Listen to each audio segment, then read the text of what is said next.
আসসালামু আলাইকুম viewers, welcome back to my channel Shamima cooking studio. আমি আপনাদের মাঝে আবার ফিরে এসেছি নতুন একটা রেসিপি নিয়ে। আজ আমি একটা ডেজার্টের রেসিপি দেখাবো।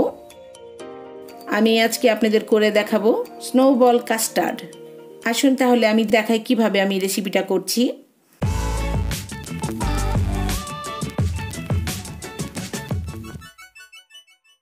আমার এই স্নোবল কাস্টার্ডটা করতে আমার প্রথমত ডিম লাগবে। আমি এখানে দুটো ডিমের স্নোবল কাস্টার্ড করব। তাতে আমার দুটো ডিমের সাদা অংশ এবং হলুদ অংশ দুটো আলাদা আলাদা করা লাগবে। এখানে চিনি লাগবে, আমার হাফ কাপ চিনি নিয়েছি। আর এখানে হাফ কাপ দুধ দেখছেন, এটা বাদ দিয়েও আমার পুরো দুধ লাগবে আধা লিটার।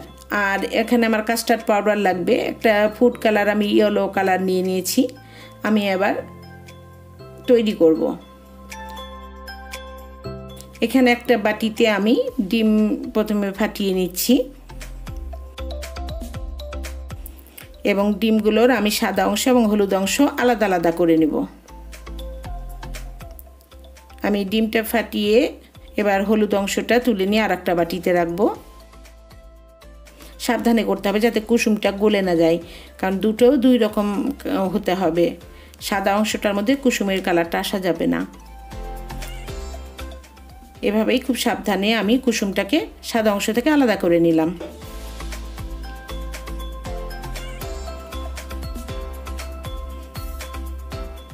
এবার আমি প্রথমে কুসুমের প্রিপারেশনটা করে নিচ্ছি। এখানে কাস্টার্ড তৈরির আমি একটা বড় বাটিতে আগে নিয়ে নিলাম দুটো কুসুম এবং সাদা অংশটা আমি পাশে রাখলাম। এটার পরবর্তীতে করব। আগে আমি কুসুমের কাস্টার্ডের ইয়েটা রেডি করে নিই।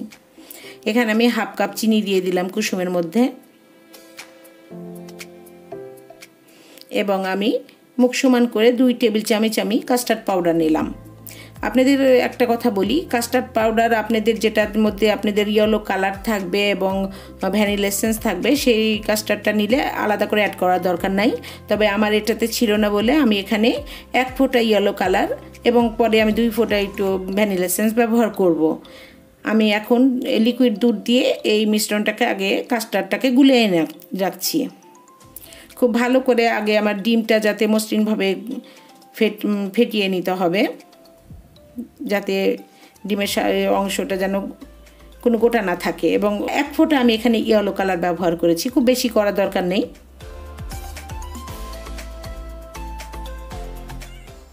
এখানে যে আমি যে পাত্রে আমি কাস্টার্ডটা তৈরি করব সেই পাত্রে আমি দুধটা নিয়ে নিয়েছি। এখানে আমার হাফ লিটার দুধ আছে। আর আমি মিশ্রণটাকে একটু ছেঁকে নিচ্ছি যাতে কোনো মসৃণভাবে আমার কাস্টার্ডটা তৈরি হয়, কোনো ডিমের কোনো দানা দানা না থাকে। সেই জন্য একটু চালনা দিয়ে চেলে নেবেন, এতে ভালোভাবে দেখেন কতটা উপরে একটা গোটা গোটা ভাব আছে, ওটা থাকবে না, তাহলে কাস্টার্ডটা খুব ভালো হবে। এবার এটা আমি রান্নার জন্য চুলায় নিয়ে যাব এবং এর ফাঁকে আমি যেটা স্নোটা তৈরি করে নিব, অর্থাৎ ডিমের ফোমটা করে নেব। আমি একটা ইলেকট্রিক বিটার নিয়েছি।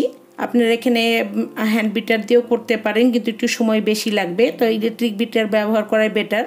এটাতে খুব দ্রুত ফোমটা হয় এবং ফোমটা একটু ফোম করে নিয়ে আমি এখানে 1 টেবিল চামচ আমি গুঁড়ো চিনি, যেটা আইসিং সুগার, আমি গুঁড়ো চিনিটা দিয়ে নিলাম 1 টেবিল চামচ। খুব বেশি লাগবে না, কারণ আমার কাস্টার্ডের মধ্যে মিষ্টি আছে। এখানে আমি যতক্ষণ পর্যন্ত ফোমটা একেবারে ঘন না হবে ততক্ষণ পর্যন্ত আমি ফোম করতে হবে। দেখেন আমার ফোমটা খুব ভালো ফোম হয়েছে। আমি বাটিটা উল্টিয়ে পাল্টিয়েও এটা পড়ছে না, নড়ছে না, এবং ব্যাটারটা দেখে বুঝতে পারছেন খুব ঘন হয়েছে। আমার ফোমটা রেডি। এবার আমি চুলাতে আমি দেখাচ্ছি যে আমি যে দুধের মিশ্রণটা বসিয়েছিলাম কাস্টার্ড তৈরির জন্য, এখন এটা নেড়েচেড়ে আমি ঘন করে নিব। খুব অল্প জালে এটা আমাকে নাড়াচাড়া করে ঘন করতে হবে। এখানে আমি ভ্যানিলা এসেন্স দিলাম 2 ফোঁটা। যেহেতু ডিম ব্যবহার করেছি এই জন্য ভ্যানিলা এসেন্সটা ব্যবহার করা, ডিমের গন্ধটা দূর হয়ে যায়।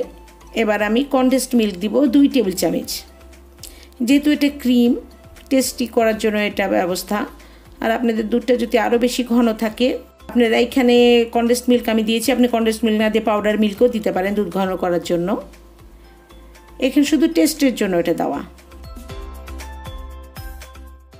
অনবরত নাড়তে হবে এখন বলক আসার আগ পর্যন্ত, কারণ এখানে থামলেই কাস্টার্ডটা জমাট বেঁধে যাবে, যে কোনো সময় গোটা গোটা হয়ে যাবে। এই জন্য মসৃণভাবে কাস্টার্ডটা তৈরির জন্য আমাকে খুব দ্রুত ঘন ঘন নাড়তে হবে। এই যে আমার কাস্টার্ডটা ঘন হয়ে গেছে, দেখেন খুব সুন্দরভাবে হয়েছে, ক্রিমি হয়েছে, ঘন হয়েছে। এবার আমি চুলাটা কিছুক্ষণের জন্য বন্ধ করে আমি এবার ওই ডিমের যে ফোমটা করেছিলাম, এখন ওপরে আমি একটা এখানে মেজারমেন্ট যে কাপগুলো, ওটার যেই টেবিল চামিচটা আছে, বড় চামিচটা, ওটা ব্যবহার করেছি যাতে এটা গোল গোল হয়। সেই জন্য হ্যাঁ, আমি যেহেতু বল করব এখানে, এই জন্য এটা ব্যবহার করেছি। আপনারা এরকম বল করার জন্য অন্য কোনো জিনিসও ব্যবহার করতে পারেন। এটা আমি দেখেন এক চামচ করে ঘুরিয়ে ঘুরিয়ে একটু বলের টাইপ করে করে আমি কাস্টার্ডের উপরে দিয়ে দিচ্ছি। এভাবে পুরোটা ফোম আমি কাস্টার্ডের উপরে দিয়ে দিব। আমি এভাবে দেখেন পুরোটাই আমি পুরো ফ্রাই প্যানটাই কভার হয়ে গেছে। ওই দুটো ডিম দিয়েই দেখেন আমার এতগুলো ফোম হয়েছে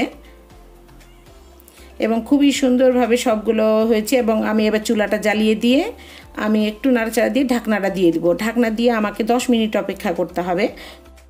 একটু যদি বেশি জাল থাকে তাহলে 5 মিনিট অপেক্ষা করলেই এনাফ।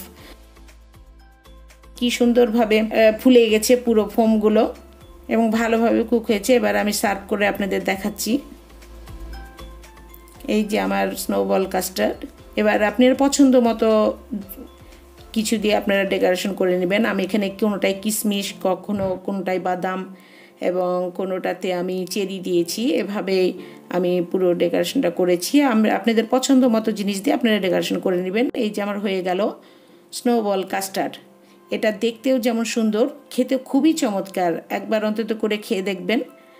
আমার মনে হয় ছোট বড় সকলের খুবই পছন্দ হবে।